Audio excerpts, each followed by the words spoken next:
नमस्कार, आप देख रहे हैं भिलाईगढ़ टाइम्स। आपके साथ मैं हूं हिना मेहता।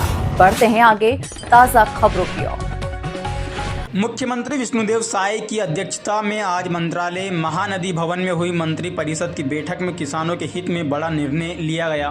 राज्य सरकार ने खरीफ विपणन वर्ष 2025-26 में 25 लाख से अधिक किसानों से 3100 रुपये प्रति क्विंटल की दर से धान खरीदी करने का फैसला किया है। यह खरीदी 15 नवंबर 2025 से 31 जनवरी 2026 तक की जाएगी।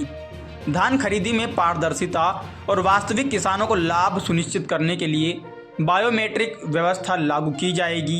ई-केवाईसी आधारित किसान पंजीयन 31 अक्टूबर तक कराया जा सकेगा। इसके साथ ही टोकन तुहर हाथ मोबाइल ऐप के माध्यम से किसान अपनी सुविधा अनुसार ऑनलाइन टोकन ले सकेंगे। प्रदेश में 2739 केंद्रों के माध्यम से धान खरीदी की जाएगी। समितियों को शून्य सुखद आने पर 5 रुपये प्रति क्विंटल का प्रोत्साहन दिया जाएगा। धान के रिसाइकलिंग और अवैध परिवहन रोकने के लिए मार्कफेड कार्यालय में इंटीग्रेटेड कंट्रोल सेंटर स्थापित किया जाएगा। वहीं जिलों में भी कंट्रोल रूम बनाए जाएंगे। सरकार का दावा है कि किसानों का भुगतान 6 से 7 दिन के भीतर कर दिया जाएगा। आज मंत्री परिषद की बैठक मुख्यमंत्री आदरणीय विष्णुदेव साय जी की अध्यक्षता में संपन्न हुई। बैठक में महत्वपूर्ण रूप से राज्य के किसानों से खरीद विपणन वर्ष 2025-26 में धान खरीदी के संबंध में महत्वपूर्ण निर्णय लिए गए।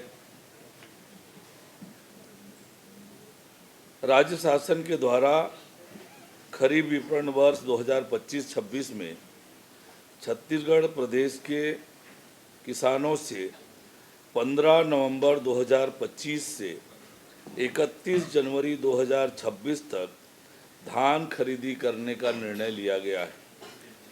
उक्त अवधि में 25 लाख किसानों से 3100 रुपये प्रति क्विंटल की दर से 21 क्विंटल प्रति एकड़ की सीमा तक धान की खरीदी की जाएगी। धान खरीदी में पारदर्शिता को बढ़ावा देने इस वर्ष ई-केवाईसी के माध्यम से भारत सरकार कृषि मंत्रालय के एग्रीस्टेट पोर्टल में किसान पंजीयन को अनिवार्य किया गया है, जिससे किसानों की सही पहचान हो एवं डुप्लीकेशन दोहराव ना हो। पंजीयन 31 अक्टूबर 2025 तक कराया जा सकता है। डिजिटल क्रॉप सर्वे के माध्यम से 23 लाख हेक्टेयर रकबे का सर्वे कराया गया है, जिसके फलस्वरूप धान के रकबे का ऑनलाइन निर्धारण डिजिटल रूप में सुनिश्चित हुआ है।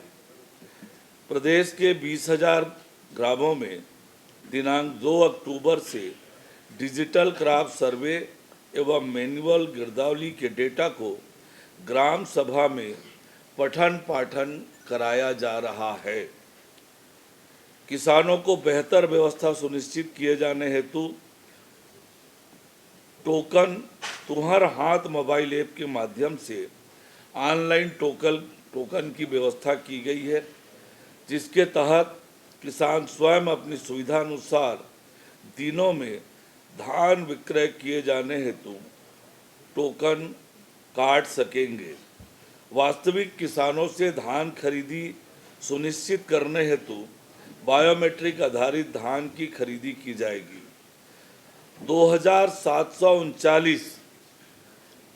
2739 खरीदी केंद्रों के माध्यम से धान खरीदी किए जाने हेतु समितियों में समुचित व्यवस्था किए जाने के निर्देश दिए गए हैं। समितियों को खरीद वर्ष 2025-26 में शून्य सुखद आने पर 5 रुपये प्रति क्विंटल के मान से प्रोत्साहन दिया जाएगा। धान खरीदी हेतु आवश्यकता अनुसार नए एवं पुराने जूट बारदाने की व्यवस्था किए जाने के निर्देश दिए गए हैं।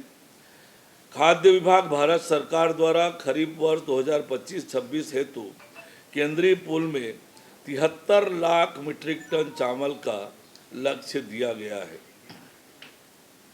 प्रदेश में धान की रिसाइकलिंग रोके जाने एवं बेहतर मॉनिटरिंग व्यवस्था सुनिश्चित किए जाने हेतु पहली बार integrated command and control centre market कार्यालय में स्थापित किए जाने का निर्णय लिया गया है। जिलों में भी कंट्रोल रूम बनाए जाएंगे। धान खरीदी केंद्रों में बेहतर एवं सुगम व्यवस्था हेतु कलेक्टर द्वारा प्रशासनिक अधिकारियों को खरीदी केंद्र प्रभारी बनाए जाने का निर्णय लिया गया है। सीमावर्ती राज्यों से खरीदी केंद्रों धान की आवक रोके जाने हेतु विशेष चेकिंग दल जिले स्तर पर गठित किए जाने के निर्देश दिए गए हैं। धान के परिवहन व्यवस्था अंतर्गत मितव्ययता को सुनिश्चित किए जाने हेतु धान के उठाव व परिवहन भौतिक सत्यापन करने के निर्देश दिए गए हैं। ये महत्वपूर्ण प्रावधान है जो धान खरीदी के इस वर्ष की नीति में प्रावधानित किए गए हैं। किसानों के धान की खरीदी की पुख्ता व्यवस्था हो, मजबूत व्यवस्था हो और जो डुप्लीकेशन, रिसाइकलिंग, इन सब को कैसे रोका जाए इसके लेकर भी पुख्ता व्यवस्था की गई है। किसानों को किसी तरह से दिक्कत न हो ये सुनिश्चित करने की ये सारी व्यवस्थाएं बनाई गई है। और निश्चित रूप से छत्तीसगढ़ में विष्णुदेव साय जी की सरकार किसान हितैषी सरकार है और किसानों के हित में व्यापक रूप से ये धान खरीदी की नीति बनाई गई है। ये भुगतान को निर्णय लिया भुगतान लक्ष्य का जैसे मैंने आपको बताया कि जितने पंजीकृत किसान होंगे उनकी धान जो निर्धारित सीमा है उसके तक पूरा खरीदेंगे, एक एक दाना खरीदेंगे। भुगतान को लेकर कोई निर्णय लिया है क्या? शून्य सुखद का जैसे मामला है, सोसाइटियों में कई बार आप लोग सुनते हैं, समाचार आता है कि इतनी कमी हो गई, तो सोसाइटियों को प्रोत्साहित करने के लिए कि शॉर्टेज ना हो, यदि इस तरह से पुख्ता व्यवस्था करके वो खरीदी करते हैं कि शॉर्टेज नहीं हुआ तो उनको प्रति क्विंटल 5 रुपये हम बोनस देने वाले हैं सोसाइटी को प्रोत्साहित करने के लिए, ताकि वो सोसाइटी की ऐसी खरीदी की व्यवस्था करे कि किसी तरह का कोई शॉर्टेज ना हो। Thank you. आपको हमारी ये खबर कैसी लगी हमें कमेंट सेक्शन में जरूर बताएं। ये वीडियो आप YouTube पर देख रहे हैं तो इसे लाइक करके चैनल को सब्सक्राइब करें। फेसबुक, इंस्टाग्राम, एक्स और थ्रेड के जरिए हमसे जुड़ें और हमारे पेजेस को लाइक और फॉलो करना बिल्कुल भी ना भूलें। नमस्कार।